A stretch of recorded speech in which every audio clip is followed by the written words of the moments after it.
Sir ನಮಸ್ತೆ, ತಮ್ಮ ಹೆಸರು? ನನ್ನ ಹೆಸರು GN ಬೇಟರಾಜ್ ಅಂತ. ಇಲ್ಲಿ ಈ ನಮ್ಮ ಮುತ್ಯಾಲಮ್ಮ ದೇವಸ್ಥಾನ ಇಡೀ ಬೆಂಗಳೂರಲ್ಲಿ ಗ್ರಾಮ ದೇವತೆ. ಈ ದೇವತೆ ಸುಮಾರು ಇಲ್ಲಿ ಒಂದು 500 ವರ್ಷ ಕಾಲದಿಂದಲೂ ಒಂದು ಜಾತ್ರೆಗಳು ನಡೀತಾ ಇದೆ. ಭಾಳ ಪ್ರತ್ಯಕ್ಷವಾದ ದೇವತೆ. ಈ ದೇವತೆಯನ್ನು ನಂಬಿಕೊಂಡು ತ್ರಿಮತಸ್ಥರು ಅಂದರೆ ಹಿಂದೂ, ಮುಸ್ಲಿಂ, ಕ್ರೈಸ್ತ ಭೇದ ಇಲ್ಲ. ಪ್ರತಿಯೊಬ್ಬರು ಬಂದು ಆಯಮ್ಮನ ದರ್ಶನ ಮಾಡ್ಕೊಂಡು ಹೋಗ್ತಾರೆ. ಇಲ್ಲಿ ಅಮಾವಾಸ್ಯೆ, ಗ್ರಹಣ, ಮಂಗಳವಾರ, ಶುಕ್ರವಾರಗಳು ಭಾಳ ವಿಶೇಷವಾಗಿ ಪೂಜೆ ಆಗುತ್ತೆ. ಇಲ್ಲಿ ವರ್ಷದಲ್ಲಿ ರಥೋತ್ಸವ ಭಾಳ ಬ್ರಹ್ಮಾಂಡವಾಗಿ ನಡೆಯುತ್ತೆ. ಈ ಒಂದು ರಥೋತ್ಸವ ಕರ್ನಾಟಕದಲ್ಲಿ ಮುತ್ಯಾಲಮ್ಮನಿಗೆ ರಥೋತ್ಸವ ಎಲ್ಲಿ ಮಾಡಿದ್ದಿಲ್ಲ. ಬರೀ ದೇವಸ್ಥಾನಗಳಲ್ಲಿ ಕರಗಗಳಾಗುತ್ತೆ, ಅಂಬಿಗಳಾಗ್ತಾರೆ. ಈ ಒಂದು ಅಮ್ಮ ಒಂದು ಮಹಿಮೆಯಲ್ಲಿ ಇವಾಗ ಸುಮಾರು 300 ವರ್ಷಗಳ ಕಾಲದಿಂದಲೂ ರಥೋತ್ಸವ ನಡೀತಾ ಇದೆ. 75 ವರ್ಷಗಳಿಂದಲೂ ಪಲ್ಲಕ್ಕಿ ನಡೀತಾ ಇದೆ. ಇದರಿಂದ ಭಕ್ತಾದಿಗಳು ನಂಬ್ಕೊಂಡು ಬಂದವರಿಗೆ ಯಾರಿಗೂ ತೊಂದರೆ ಇಲ್ಲದಿದೆ ಆ ಅಮ್ಮ ಪಕ್ಕದಲ್ಲಿ ಇದ್ಕೊಂಡು ನಮಗೆಲ್ಲರಿಗೂ ಸಹಾಯ ಮಾಡ್ತಾ ಇದ್ದಾರೆ. ಇಷ್ಟು ಅಮ್ಮನೊಂದು ಕೃಪೆ ಕಟಾಕ್ಷ. ಆ ಒಂದು ಕೃಪೆ ಕಟಾಕ್ಷಕ್ಕೆ ಪ್ರತಿಯೊಬ್ಬರು ಒಂದು ಪ್ರಾರ್ಥರಾಗ್ತಾ ಇದ್ದಾರೆ. ಆದ್ದರಿಂದ ಈ ಅಮ್ಮನಿಗೆ ಪ್ರತಿಯೊಂದೂ ರಥೋತ್ಸವದಲ್ಲಿ 15 ದಿವಸ ಕಾಲ ಇಲ್ಲಿ ಜಾತ್ರೆ ಮಹೋತ್ಸವ ನಡೆಯುತ್ತೆ. ಆ ಜಾತ್ರೆ ಮಹೋತ್ಸವದಲ್ಲಿ ಏನೇನು ನಡೆಯುತ್ತೆ ಅಂದರೆ ಅಮ್ಮನಿಗೆ ಫಸ್ಟು ವರ್ಷದಲ್ಲಿ ಇಲ್ಲಿ ಪಂಚಾಂಗ ಶ್ರವಣ ಅಂತ ಮಾಡ್ತೀವಿ ಯುಗಾದಿ ಹಬ್ಬದ ದಿವಸ. ಆ ಯುಗಾದಿ ಹಬ್ಬದ ದಿವಸ ಪಂಚಾಂಗ ಶ್ರವಣ ಮಾಡಿದ್ಮೇಲೆ ಅಮ್ಮನಿಗೆ ಕಂಕಣ ಕಟ್ತೀವಿ. ಕಂಕಣ ಕಟ್ಟಿದ ಮೇಲೆ ಅಮ್ಮನಿಗೆ ಇಲ್ಲಿ ಜಲ್ಜಮ್ಮ ಅಂತ ಅಮ್ಮನಿಗೆ ಮುತ್ಯಾಲಮ್ಮನ ತಂಗಿ ಆ ಅಮ್ಮನಿಗೆ ಫಸ್ಟು ಊಟ ಹಾಕಿ ಮೆರವಣಿಗೆ ಮಾಡಿ 2ನೇ ದಿವಸದಿಂದ 1 ವಾರದಲ್ಲಿ ಉತ್ಸವಗಳು ನಡೆಯುತ್ತೆ. ಆ ಉತ್ಸವಗಳು ಬಂದು ಮಂಗಳವಾರ ಭಾನುವಾರದವರೆಗೂ ನಡೆದು ಸೋಮವಾರದ ಅಮ್ಮನಿಗೆ ದೃಷ್ಟಿ ಪೂಜೆ ಮಾಡಿ ಆ ದೃಷ್ಟಿ ಪೂಜೆಯಲ್ಲಿ ಅಮ್ಮನಿಗೆ ಈ ತೇರಿಗೆ ಹೋಗತಕ್ಕಂಥ ಕಲಶಗಳು ಭಕ್ತಾದಿಗಳು ದೇವಸ್ಥಾನದ ನಮ್ಮ ಕಮಿಟಿ ಮೆಂಬರ್ಗಳು ಮಾಡಿ ಕೊಟ್ಟಿದ್ದಾರೆ. ಆ ಕಾಲದಿಂದಲೂ ಕಲಶ ಪೂಜೆ ಅಂತಾಗುತ್ತೆ. ಆ ಕಲಶ ಪೂಜೆ ಗೋಧುಳಿ ಲಗ್ನದಲ್ಲಿ ಪ್ರದಕ್ಷಿಣೆ ಬಂದು ತೇರಿಗೆ ಒಂದು ಪ್ರದಕ್ಷಿಣೆ ಮಾಡಿ ಕಲಶ ಸ್ಥಾಪನೆ ಮಾಡ್ತೀವಿ. ಅದಾದಮೇಲೆ ಮಾಮೂಲಿ ಉತ್ಸವ. ಆಮೇಲೆ 2ನೇ ದಿವಸ ದೀಪದಾರ್ತಿಗಳು ಅಂತ ಮಾಡ್ತೀವಿ. ತಂಬಿಟ್ಟು ದೀಪಗಳು. ತಂಬಿಟ್ಟು ದೀಪ ಎಲ್ಲ ದೇವಸ್ಥಾನಗಳಲ್ಲೂ ಮಾಡ್ತಾರೆ. ಈ ಮುತ್ಯಾಲಮ್ಮನಿಗೆ ಭಾಳ ವಿಶೇಷವಾಗುತ್ತೆ.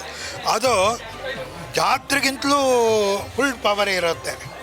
ಆದ್ದರಿಂದ 2ನೇ ದಿವಸ ಬೆಳಗ್ಗೆ 5:15 ಗಂಟೆಗೆ ಮುತ್ಯಾಲಮ್ಮಗೆ ರಥೋತ್ಸವವನ್ನು ಪ್ರತಿ ವರ್ಷ ಕಟ್ಟಿದಂಗೆ ಕಟ್ಟಿ ಬೆಳಗ್ಗೆ ಜಾವ 5 ಗಂಟೆಗೆ ಸೂರ್ಯೋದಯದಲ್ಲಿ ಬ್ರಾಹ್ಮಣಿ ಮುಹೂರ್ತದಲ್ಲಿ ಹೋಮ ಮತ್ತು ಬಳಿಯರಣ ಇದೆಲ್ಲ ಆದ ಮೇಲೆ ನಮ್ಮ ಕುಂಬಾರ ಜನಾಂಗದವರು ಅಮ್ಮನವ್ರಿಗೆ ಅವ್ರ ಪದ್ಧತಿ ಪ್ರಕಾರವಾಗಿ ಒಂದು ಪ್ರದಕ್ಷಿಣೆ ಬಂದು ಆಮೇಲೆ ಧೂಳೋತ್ಸವ ಅಂತ ಬರುತ್ತೆ.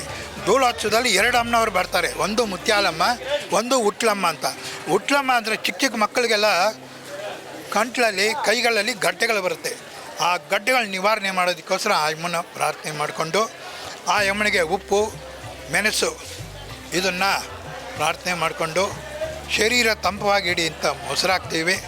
ಇದು ಅಮ್ಮನವರಿಗೆ ಭಾಳ ವಿಶೇಷವಾಗಿದೆ. ಬೇವಿನ ಸೊಪ್ಪು ಇದಾಗಿದ್ರೆ ರಥೋತ್ಸವ ಸುಮಾರು ಒಂದು 2-3 ಗಂಟೆ ಒಳಗಾಗಿ ಪ್ರಾರಂಭ ಆಗಿ ಈ ಮಣ್ಣು ಪ್ರಕಾರ ಸಬಿಂಗ್ಸ್ ರೋಡು, ನಾರಾಯಣ ಸ್ಟ್ರೀಟು ಮತ್ತು ಕ್ವಾರ್ಟರ್ ಸರ್ಕಲ್ ಹೋಗಿ ಪುನಃ ಅಲ್ಲಿ ದೇವಸ್ಥಾನ ಬಂದು ಸೇರೋದಕ್ಕೆ ರಾತ್ರಿ ಒಂದು 9 ಗಂಟೆ ಆಗುತ್ತೆ. 9 ಗಂಟೆ ಮೇಲೆ ಪಲ್ಲಕ್ಕಿಗಳು. ಆ ಪಲ್ಲಕ್ಕಿಯಲ್ಲಿ ನೋಡೋದಕ್ಕೆ 2 ಕಣ್ಣು ಸಾಲದು ಅಮ್ಮನವ್ರಿಗೆ. ಅಷ್ಟು ಪಲ್ಲಕ್ಕಿಗಳು. ಈ ಅಮ್ಮನ ಅಕ್ಕ ತಂಗಿಗಳು ಎಷ್ಟು ಜನ ಇಲ್ಲಿದ್ದಾರೋ ಅಷ್ಟು ಜನ ದೇವಸ್ಥಾನದವರಾಗಲಿ ಮನೆಯಲ್ಲಾಗಲಿ ಪ್ರತಿಯೊಬ್ಬರು ಅಮ್ಮನ ಸೇವೆ ಮಾಡಿ ಪಲ್ಲಕ್ಕಿಗಳನ್ನು ತಂದು ಅಮ್ಮನವ್ರಿಗೆ ಪ್ರದಕ್ಷಿಣೆ ಮಾಡ್ಕೊ ಬೆಳಗ್ಗೆ 5-6 ಗಂಟೆಗೆ ಬಂದು ಎಳೆಯುತ್ತೆ. ಇದಾಗಿದ ತಕ್ಷಣ ಇಲ್ಲಿ ಮುತ್ಯಾಲಮ್ಮನಿಗೆ ಅವರ ಅಕ್ಕ ಅಮ್ಮ ಗ್ರಾಮ ದೇವತೆ ಅಂತ. ಆ ಗ್ರಾಮ ದೇವತೆನ ನಾವು ಯಾರೇ ಭಕ್ತಾದಿಗಳು ಪ್ರಾರ್ಥನೆ ಮಾಡಿಕೊಂಡು ಆ ಪ್ರಾರ್ಥನೆ 1 ವರ್ಷದ ಒಳಗಾಗಿ ನೆರವೇರಿಸ್ಕೊಡ್ತಾಳೆ. ಆ ಅಮ್ಮ ರಕ್ತ ಪ್ರಭಾವಿ, ರಕ್ತಕ್ಕೆ ಅಧಿಪತಿ ಆ ಅಮ್ಮ. ಆದ್ದರಿಂದ ಗ್ರಾಮ ದೇವತೆ. ರಾತ್ರಿ 11 ಗಂಟೆ ಮೇಲೆ ಅಮ್ಮನ ಕರ್ಕೊಂಡು ಹೋಗ್ತೀವಿ. ಬಳಿಯರ್ನ ಹಾಕ್ತೀವಿ. ಬಳಿಯರ್ನ ಆದಮೇಲೆ ಇವರು ಕುಂಬಾರದವರು ನಮ್ಮ ಮುನೇಶ್ವರ ದೇವರ ತಂಗಿ ಇದ್ದಾರೆ.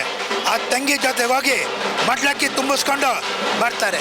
ಅದಾಗಿದ ತಕ್ಷಣ ಅಮ್ಮನಿಗೆ ಶಾಂತಿಯಾಗಿ ಮಾಡಿ ಬುಧವಾರ ದಿವಸ ಮರುದೀಪಗಳು. ಈ ದೀಪಗಳು ಯಾರು ಬಿಟ್ಟಿರ್ತಾರೆ ಅವರು ಮರುದೀಪಗಳು ಮಾಡ್ತಾರೆ. ಮರುದೀಪಗಳಾದ ಮೇಲೆ ಮಧ್ಯಾಹ್ನ ತಾಯಿ ಮನೆಗೆ ಹೋಗಿ ಮಡ್ಲಕ್ಕಿ ಕಟ್ಟಿಸ್ಕೊಂಡು ಬರ್ತಾರೆ.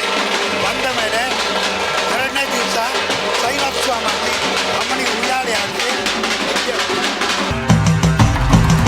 ಮುತ್ತಿನ ಮಾರಮ್ಮ